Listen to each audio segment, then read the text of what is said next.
भारत की पहली महिला प्रधानमंत्री और भारत की लौह महिला के रूप में विख्यात स्वर्गीय इंदिरा गांधी की 108वीं जयंती पर आज शिमला के ऐतिहासिक रिज मैदान पर श्रद्धांजलि समारोह का आयोजन किया गया। कार्यक्रम की शुरुआत रिज पर स्थापित इंदिरा गांधी की प्रतिमा पर पुष्पांजलि अर्पित करके की गई। इस अवसर पर मौजूद नागरिकों, अतिथियों और अधिकारियों ने उनके राष्ट्र निर्माण में दिए गए योगदान, दृढ़ नेतृत्व और देश की एकता अखंडता को सुरक्षित रखने के लिए किए गए उनके ऐतिहासिक प्रयासों को याद किया। श्रद्धांजलि अर्पित करने वालों में हिमाचल प्रदेश के मुख्यमंत्री सुखविंदर सिंह सुक्खू, स्वास्थ्य मंत्री धनीराम शांडिल, कई विधायक और सामाजिक कार्यकर्ता और विभिन्न संगठनों के प्रतिनिधि शामिल रहे। मुख्यमंत्री सुक्खू ने इंदिरा गांधी को नमन करते हुए कहा कि वह महिला शक्ति और साहस की प्रेरक मिसाल थे। उन्होंने कहा कि भारत की पहली महिला प्रधानमंत्री इंदिरा गांधी ने देश की अखंडता और सुरक्षा के लिए अपने जीवन का सर्वोच्च बलिदान दिया। मुख्यमंत्री ने प्राकृतिक आपदाओं पर भी अपनी बात रखी। उन्होंने कहा कि राज्य सरकार वर्तमान में डिजास्टर मैनेजमेंट और राहत कार्यों पर पूरी तरह केंद्रित है।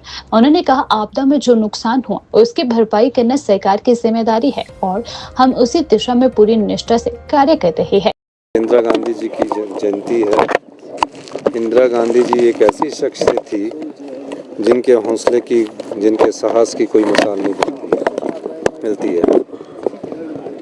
वो देश की पहली महिला प्रधानमंत्री बनी और देश की एकता और अखंडता के लिए उन्होंने अपने प्राणों का भी निछावर कर दिया। आज जो बांग्लादेश उपजा है वो श्रीमती इंदिरा गांधी की सोच थी कि मेरा देश जो सब जगह से दुश्मनों से घिरा होगा उससे छुटकारा पाने के लिए एक सोच उन्होंने विकसित की और बांग्लादेश के रूप में एक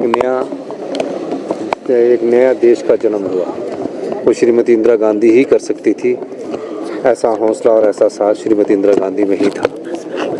हमें उनके बताए हुए रास्ते पर चलना है और वो हमारी सभी कांग्रेस पार्टी की प्रेरणा की स्रोत है। डिजास्टर के लिए ही हम वो कर रहे हैं और डिजास्टर पीड़ितों को और राहत पहुंचानी है और निश्चित रूप से जब डिजास्टर होता है तो पीड़ितों को राहत पहुंचाने का दायित्व सरकार का होता है।